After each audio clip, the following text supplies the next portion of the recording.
I'm going to show how to replace the inner parts of a Mansfield toilet. I purchased the Mansfield 08 Anti-siphon Ballcock and the Mansfield 211 1/2 inch flush valve. Each of these come with instructions that include diagrams and labeled parts.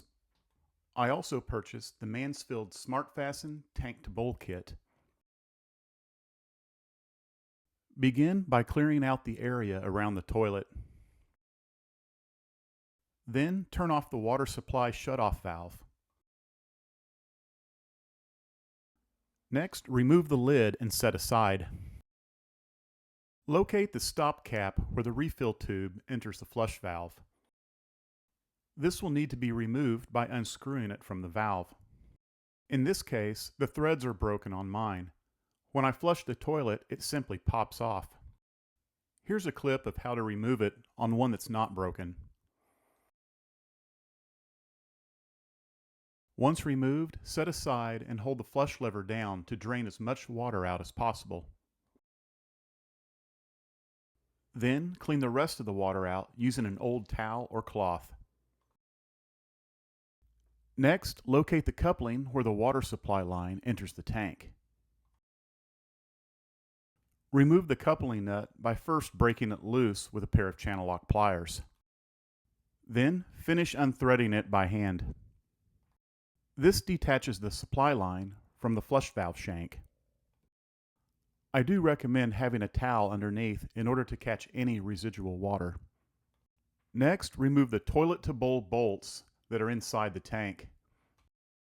This toilet uses the Smart Fasten connection system, which isn't a standard bolt head. To remove these, locate the 3 nuts under the tank as seen here.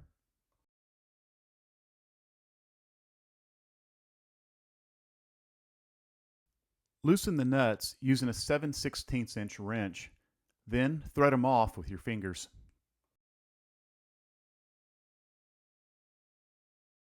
Once the nuts have been removed, the tank can now be lifted from the bowl. Lay the tank down on a soft surface, such as a piece of cardboard. Begin by removing the tank to bowl bolts by simply pushing them through. With a flathead screwdriver, remove the gasket in this manner. Next, remove the shank nut from the flush valve by first breaking it loose with a pair of channel lock pliers. Hold the inner flush valve with one hand and finish removing the nut with the other. The old flush valve can now be removed. Next, remove the lock nut from the ballcock in the same manner.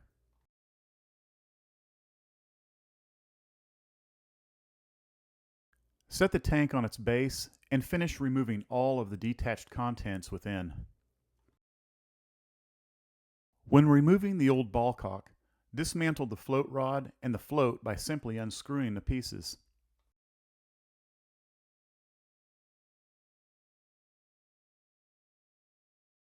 The old float can be cleaned and used on the new ballcock. Set the tank aside and unbox the new anti-siphon plastic ballcock. Then plug on the refill tube in this manner.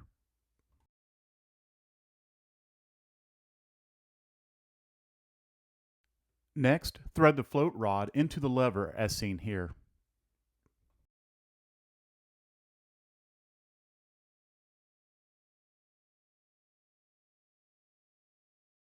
Then take the old float and thread it onto the end of the float rod in this manner.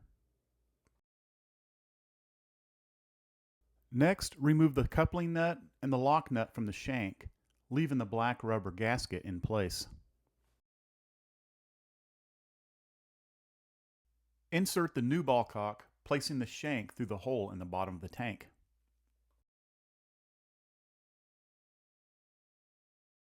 Steady the ballcock with one hand while threading the new lock nut onto the shank with the other hand. Next, make sure the ballcock is turned so that the float is clear of the flush valve location and isn't making contact with the tank. Once in good position, Tighten the lock nut with channel lock pliers. Return the tank to its base and unbox the new flush valve. Begin by removing the shank nut from the shank, leaving the rubber gasket in place. Insert the new flush valve, placing the shank through the hole in the bottom of the tank. Then secure the shank nut on as seen here. Tighten using channel lock pliers while holding the flush valve in place with the other hand. Then set the tank back on its base and recheck the function of the float inside to make sure it's still free from obstacles. Next, return the tank to its back and install the new tank-to-bowl gasket in this manner.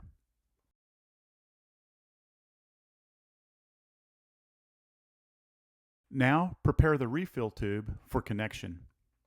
This model doesn't use the clip on the end of the refill tube. Remove it by simply pulling it out. Next, unthread the stop cap on the flush valve. Once free, insert the tube through the stop cap in this manner.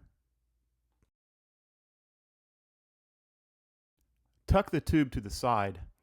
Then lift the overflow tube and position the flush lever through the trip lever holder as seen here. Return the overflow tube to its original position and thread on the stop cap.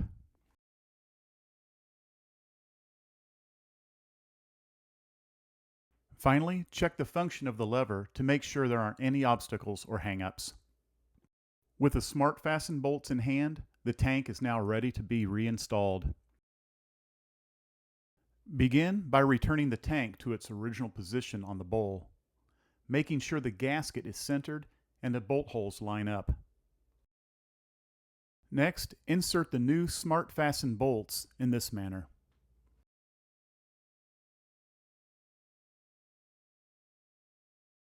Then, thread the nuts on by hand, but do not tighten at this time.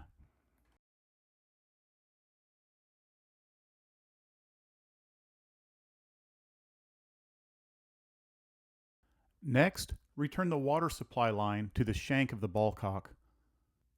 Thread on the original coupling nut and tighten. Finish tightening using channel lock pliers. Do not over tighten. You do not want to damage the threads. You can now finish tightening the nuts on the tank-to-bowl bolts. As they are tightened, the tank will tilt as it seats further into place. Therefore, alternate tightening the nuts to keep the tank in a level position. Once you feel that the tank is well seated, turn the water shutoff valve back on to fill the tank.